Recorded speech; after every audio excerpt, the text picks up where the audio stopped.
안녕하십니까. 생활 속의 한자를 자원과 함께 풀어주는 시기오만가지 서범식입니다. 부모님들은 아이들과 놀이 삼아 보시고 아이들은 부모님들과 함께 보시기 바랍니다.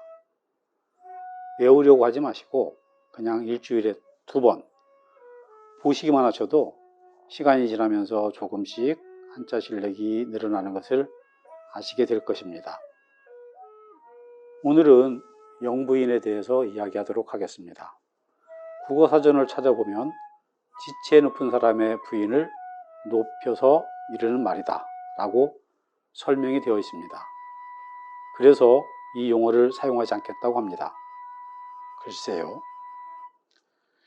여기에 대해서 어느 국회의원이 또 이야기를 합니다. 단지 대통령의 부인이라는 말인데 뭐가 문제인가? 이것도 글쎄요입니다. 저의 유튜브 방송은 정치적인 내용과 종교적인 내용은 다루지 않고 있습니다. 그래서 공정하게 말합니다. 이 두 말은 모두 다 잘못되었습니다. 먼저 영부인이라는 말을 사용하지 않겠다. 이 말은 영부인을 권위적인 말로 생각을 하고 권위적인 영부인이라는 용어 자체를 쓰지 않겠다고 한 말이라고 생각을 합니다. 영부인이란 말을 사용하지 않겠다고 말하기 전에 먼저 국어사전에서 말하는 지체 높은 사람의 부인이라는 말부터 고쳐야 할 듯합니다.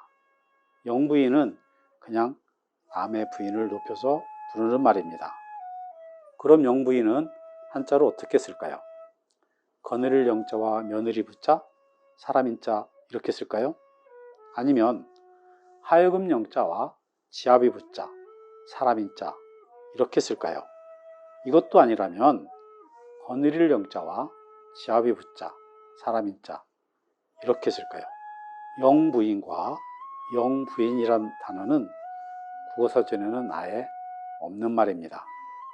아마도 영부인을 대통령의 부인에서 대통을 빼고 부르는 대통령의 부인이라고 말한 국회의원은 영부인이라고 생각을 한 듯합니다. 모두 한자 교육이 제대로 되지 않아서 생긴 일이라고 생각이 됩니다. 영부인을 한자로 정확하게 쓰면 하여금 영자와 지아비 부자 그리고 사람 인자를 씁니다. 우리말로 풀어보면 하여금 지아비 사람으로 도무지 말이 되지 않습니다. 그럼 한 글자씩 알아보도록 하겠습니다. 먼저 하여금 영자입니다.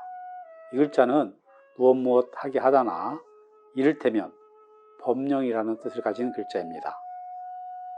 하여금 영자는 삼합집자와 병부절자가 합쳐진 모습입니다.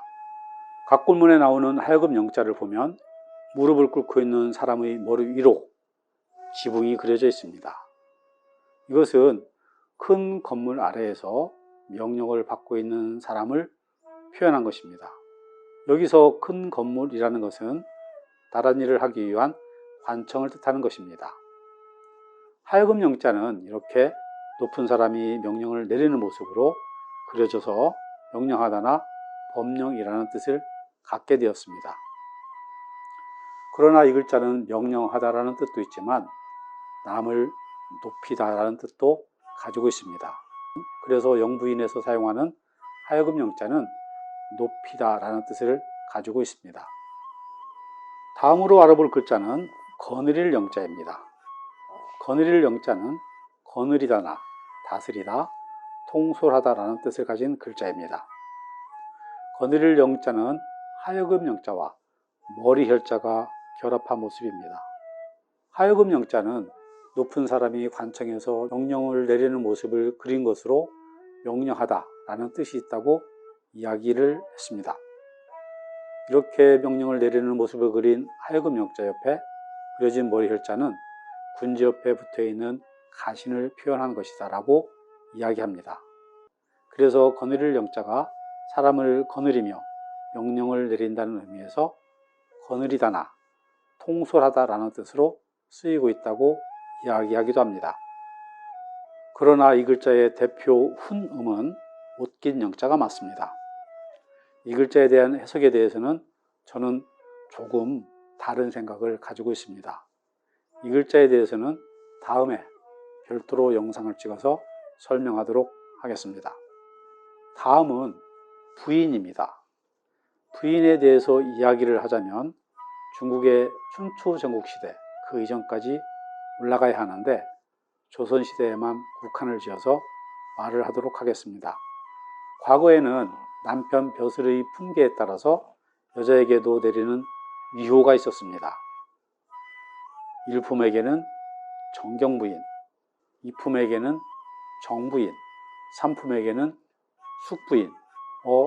내가 알고 있는 부인과는 한자를 달리 쓰고 있네요. 예, 맞습니다. 여기에서는 지아비 부자를 씁니다. 그리고 숙부인 아래로는 그냥 부인이라고 했습니다. 그리고 선비 안에는 부인, 평민 안에는 처라고 불렀습니다. 그럼 지아비 부자와 며느리 부자에 대해서 알아보도록 하겠습니다. 지아비 부자는 지아비나 남편, 사내라는 뜻을 가진 글자입니다. 지아비 부자는 사람이 두 팔을 크게 벌리고 있는 큰 대자와 한일자가 결합한 모습을 하고 있습니다. 갑골문에 나오는 지아비 부자를 보면 사람의 머리 부분에 획이 하나가 그어져 있습니다. 이것은 남자들이 머리를 고정할 때 사용하던 비녀, 동굿을 그린 것입니다. 고대 중국에서는 남자들도 머리에 비녀를 꽂아 성인이 되었음을 알렸습니다. 그래서 지아비 부자는 이미 성인식을 치른 남자라는 의미에서 남편이나 사내 그리고 부인이라는 뜻으로 쓰이고 있습니다. 다음으로 알아볼 글자는 며느리 부자입니다. 며느리 부자는 며느리나 아내라는 뜻을 가진 글자입니다. 며느리 부자는 계집여자와 비추자가 결합한 모습을 하고 있습니다. 비추자는 손에 헝겊을 들고서 일정하게 정해진 구역을 닦는다는 데서 쓸다라는 뜻을 나타내고 있습니다. 이렇게 헝겊을 들고 청소를 하는 모습을 그린 비추자에 계집여자가 결합한 며느리 부자는 집안을 청소하는 여자를 표현한 것으로 며느리나 아내라는 뜻을 갖게 되었습니다. 즉, 지아비 부자를 쓰는 부인은 어엿한 사내 대장부의 사람이라는 뜻이 되는 것이고, 며느리 부자를 쓰는 부인은 걸레를 들고 청소를 하는 사람이라는 뜻이 되는 것입니다. 그리고 사람 인자는 사람이 서 있는 옆모습을 그린 것이라고 이야기를 했습니다. 제가 반복해서 이야기를 하는 것은 한자의 학습법 중 중요한 것 중 하나, 반복 때문입니다. 즉, 영부인은 벼슬 하는 사람의 부인을 높여 부르는 말이었습니다. 그러나 지금은 주로 남의 부인을 높여 부르는 말로 쓰이고 있습니다. 또 우리가 자주 쓰는 말 중에 어부인이라는 말도 있습니다. 이 말은 왕의 부인이라는 말이 됩니다. 영부인보다 더 높은 사람이네요. 그러나 지금은 이 말도 그냥 남의 부인을 높여 부르는 말이 됩니다. 오늘 알아본 글자들을 정리하도록 하겠습니다.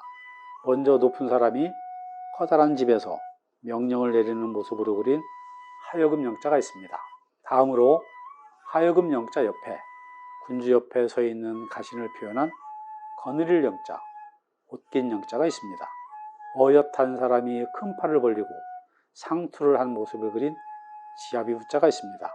그리고 걸레를 들고 청소를 하는 며느리 부자도 알아보았습니다. 마지막으로 서 있는 사람의 옆모습을 그린 사람 인자까지 알아보았습니다. 성경에 남에게 대접을 받고자 하는 대로 남을 대접해라 하는 말이 있습니다. 또 공자는 기소불욕 불시어인이라 말했습니다. 이 말의 뜻은 내가 하고 싶지 않은 일은 남에게 시키지 마라 라는 말입니다. 시키는 말합니다. 내가 집 식구를 청소하는 사람을 뜻하는 부인이 아닌 벼슬하는 사람의 부인으로 대접을 하게 되면 나는 자연 표시를 하는 사람이 되는 것입니다. 지금까지 시기오만가지 서범식이었습니다. 감사합니다.